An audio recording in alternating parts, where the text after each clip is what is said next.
now we're coming up on the intersection of, I guess it's pronounced Atem, Atem, Itemm.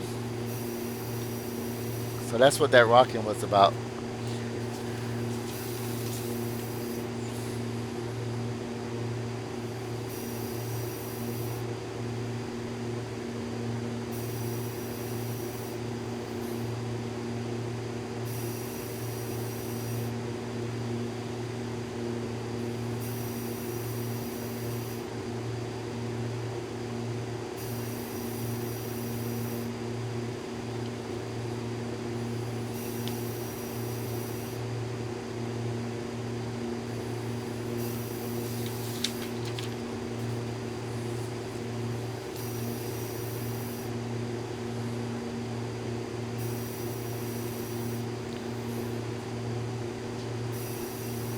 So I never saw that boneyard. I was looking and didn't see it. But I do see something else here. Let's see, Tucson International. And I'm going to tune into the ATIS to get our latest altimeter setting. And other things. It's got some weather for the area as well. That could be a hint if you're running into something. The weather looks great up here. And it's relatively smooth at this altitude. So there they are 123.8 for the ATIS.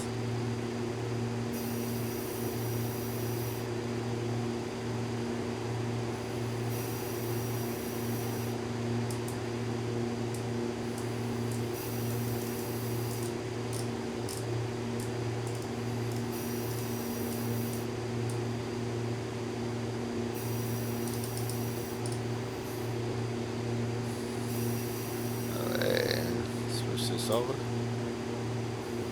Tucson International Information, Lima, 2000 Zulu. Arrive at runway 12.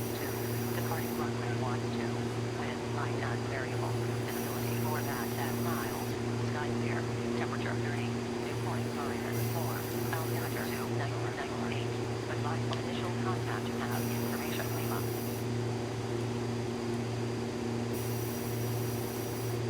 Tucson International Information, Lima, 2000 Zulu. Arrive at runway 12. Departing runway 12.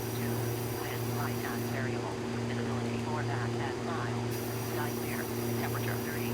Dew point 5 and 4. Altimeter 298. Okay. Advise initial contact to have information, Lima. Okay, 2998.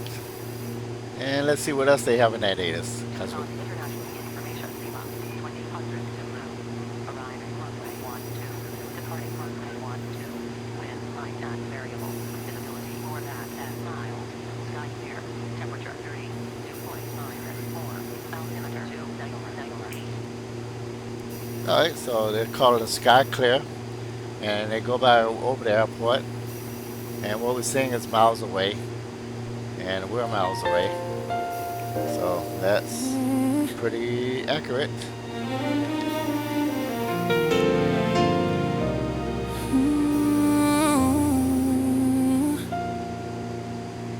TFD is on the nose. The Tucson VOR is near.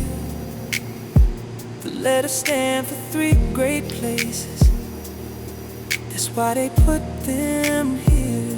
Tucson, Fort Huachuca, and Davis-Monthan too. 3 aviation landmarks that I'm finally passing through. 2 hours in the air, and I'm reflecting on the flight from San Diego's coastline to this desert in the light. The DA is burned steady. The fuel is holding fine, and every minute in this cockpit I'm reclaiming what is mine. Somewhere down below me is the boneyard, so they say. 4,000 aircraft parked in rows to wait a better day. The desert air preserves them, keeps the rust and rot at bay. And I think of all the pilots who have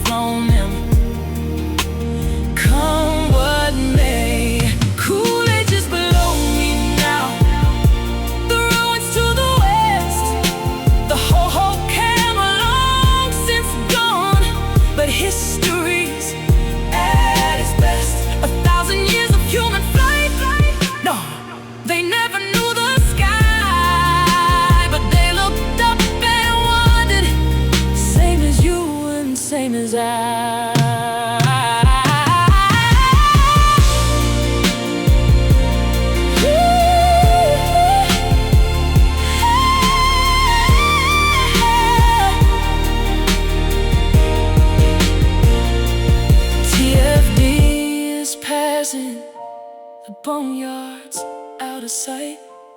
2 hours, 15 minutes, and I'm doing fine tonight.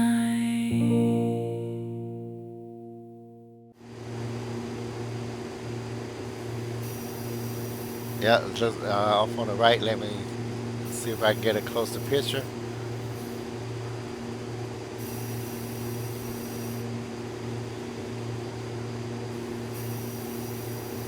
Yeah, right there. It looks like a dry lake bed. There's something, it's not calling it a lake bed. Wilcox Player. That's what they're calling it. And you remember what I mentioned earlier about airports.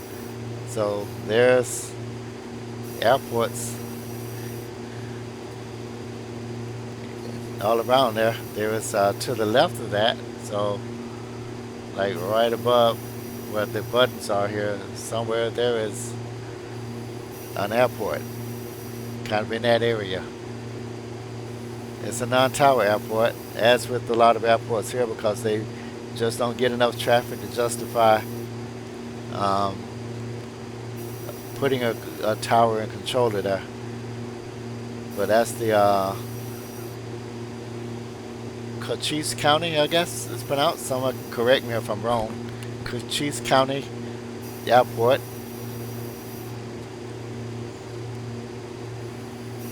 And it's next to the city of Wilcox. And there's a private airport to the left of it.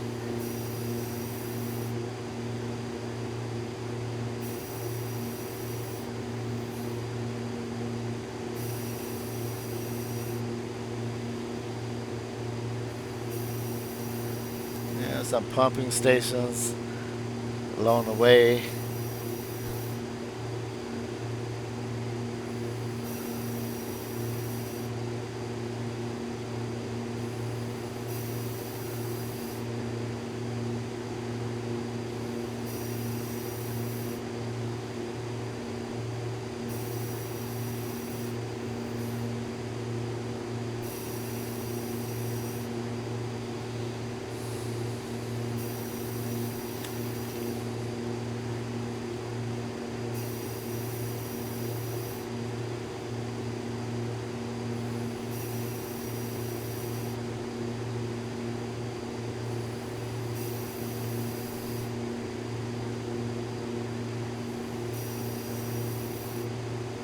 West of here, you have the Fort Huachuca Army Intel Training drone testing. I'm sorry, the yep, it's somewhere out in this area there. So that's probably not something we'll be able to see on the flight sim. Now, one of the things I want to mention about flight sim performance, sitting on the ground in a busy airport environment, the flight sim has to render all of that video, and so I have everything cranked up to max, and I was able to get it was like around 20. I think the lowest. It averaged around 28 to 30, but it occasionally dropped down to like 27 or so. And at altitude, as you see, the looking around is not a whole lot for the sim to paint. So my rendering is way up to 37. That's with everything cranked up. And so with the simulator, as I was mentioning earlier, this is a deluxe. It took me decades. No shame in my game, but I started with the computer on the desktop, and I went from there. And it actually helped me with my flight training for private pilot, because it was the Microsoft Flight Sim. I was planning a trip into Truckee. And it was, I think, around June. Well, California, I know about the May, Gray, June gloom along the coast, but apparently it's the same thing in Truckee because Lake Tahoe area because when I took off, I was immediately, the screen went white. I thought that there was something wrong with my display. I was troubleshooting my display as I was climbing out on the sim. I kept it going, and I was troubleshooting my displays. And then my picture came back, but then so I looked at the sim, and looking down, I see that there was a layer of fog, but you can see mountains and stuff off in the mountain peaks off in the distance. So it's pretty realistic. It's a good way. I used to practice all my. If I knew I was going on the cross country as a student pilot, I would hop on my flight sim and do it. And now they've come a long ways. You can buy components, or you can build components. If you have a technical background, electrical engineering, or electronics background, that's even better. Computers and electronics, if you're strong in that area, build a simulator. Now, I'm flying a Diamond. I know chances are I'll never fly a Diamond aircraft. I had started out with the Cessna flight sim, and a little bit more down to earth. That's what I flew in real world, Cessnas and Pipers. But I kind of fantasized about something with. I didn't want an airline. I don't have a need to fly an airline sim. My thing is something that in real world, if I need to get behind the flight controls, can I do it? The Diamond aircraft here, I put together things, combination of some stuff I started out with on my own, combined it with some real sim gear stuff, including a Cessna panel, G1000s, a Sirius throttle quadrant, a SATEC, I messed with that trim again, SATEC trim, and I modified the Cessna panel. I actually took and drill holes in it. I cut it down. I reduced the height of the Cessna sim by about 4 inches. Now, all I needed for that was a hacksaw with a straight edge and a workbench and a hacksaw. I knocked it down 4 inches, and then I looked at pictures of the Diamond simulator, or Diamond aircraft, and I looked at what knobs, switches they have, and I went on Amazon and I bought them. And I do have a background in electronics, but I hadn't used it in years. I had to learn what those switches were. Again, what do they do? What are they called? How do you wire them? So I had to learn, okay, what's the difference between a single pole, single pole, double pole, double throw, temporary on off. It just push, just a lot of stuff I had to learn. Now I have the advantage of being a pilot, so I know what the switches are supposed to do on the panel. And so I looked at the pictures, I drilled holes right before I even did that. I learned how to wire the switches, so I relearned that again. And got comfortable with that. Then circuit boards, moved on to the circuit board. Didn't want something that'll take me forever in a day. So I found a board, and I have a video on that, on the equipment I use. But I got it wired where it was working on a test board. And then I drilled holes in the modified Cessna flight sim that I got from Real Sim Gear to put the switches and the knobs where they were. Oh, I had to get real creative. One of my knobs is from it's a knob for that's meant for a washing machine, but it works. It turns. I turn it on. I look at and it turns on the knob, that same knob in the flight sim. So I turn it off. It turns off. quite interesting. You know, some of the things I did. Gear handle, same thing. Flap lever, oxygen. So I drill holes. You know, my flight sim is not exactly the width of the Diamond aircraft, but no worries because I don't have that much room for it anyway. I might change that later, move some stuff around, and got to keep the wife happy, though. Well, they say happy wife make a happy life. So I drilled the holes. I put the switches in there. I knew the switches, so I was able to wire it. So it looked real. It looked like the real thing, and close enough to trick your brain anyway. And everything worked. Yep, everything worked.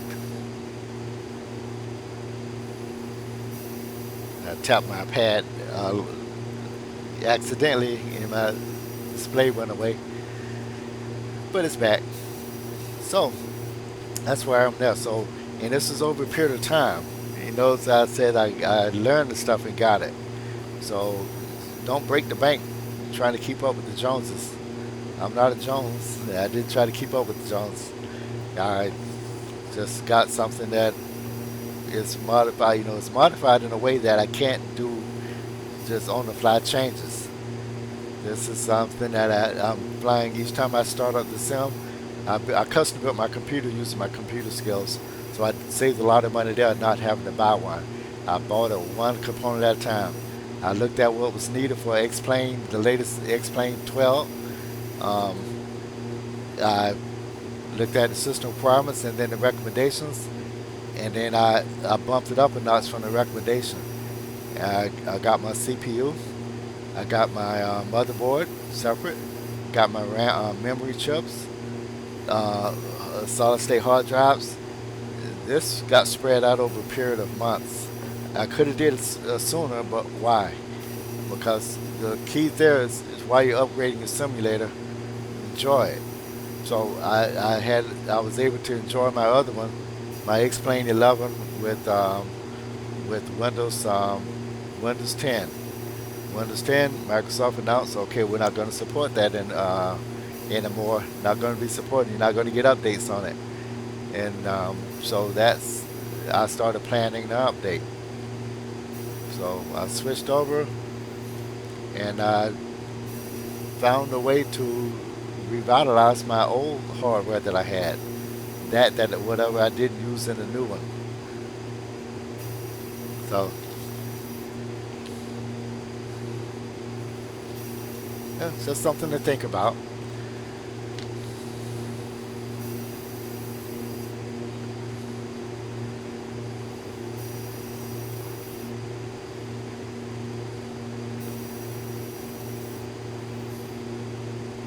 Okay, so it's telling me my fuel is low. Yep, I know that towards the end of this is going to be low. So I'm going to do what I did before. I'm going to go here, balance out my fuel. I got 8.7 gallons on each tank.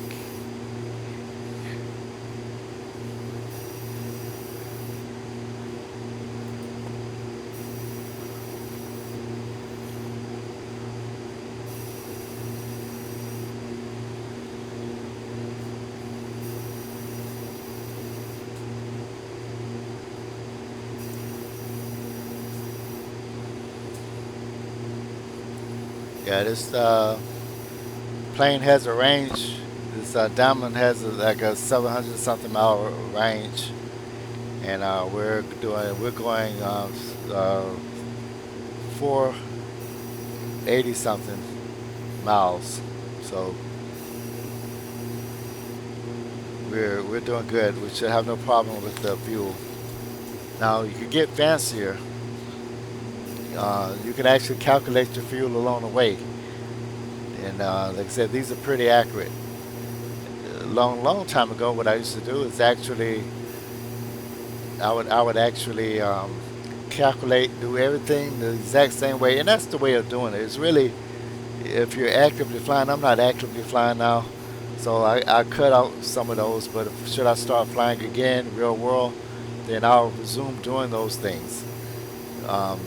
But yeah, you could go as far as layout. Even though all this electronics, I had a habit of sticking with some old school stuff, and that's using paper charts. In addition to the fancy electronic navigation, is just too easy to plan across country, and it makes it easier to overlook something.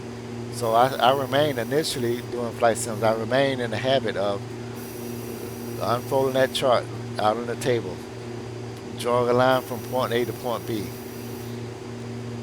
and then plot your course around mountains and other obstacles that you may encounter. Check the weather, draw the weather symbols where you are, point of destination, at time, point of destination en route and deport and destination. Draw that weather. Look at your, back then it was the $8 chart. Look at that $8 chart as part of your operating expense. Don't worry about lines. The instructor got me into that habit. I used to always try to say, oh, I don't want to write on my charts. Then I have to be all messy and I have to get another one. He said, well, get another one. And it makes sense. Look at what we're paying for aviation now. What does it matter if you spend an extra $8 on the chart? So you got it in your head. You know how they're saying if you write something down, you can memorize it better. So do that. Write it down on the chart. They still sell paper charts. You plot that course out. Now you got it in your head, and it's making sense as you're doing it. Instead of just hitting a button, okay, KMYF to KDMN. That's what happened. Fly somewhere. KDMN. Yeah, it'll plot it out and do all the stuff for you. But it's good to see what you're crossing, and then you memorize that. Okay, come across this mountain peak. Got to make sure my altitude is there.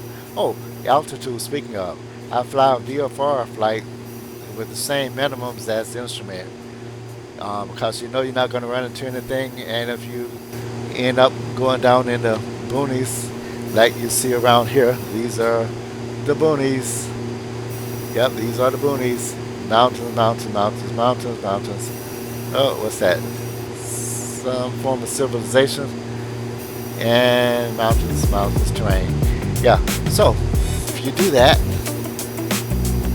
what happened there? I think I moved the joystick in the very late. No, I didn't. We just hit SSO.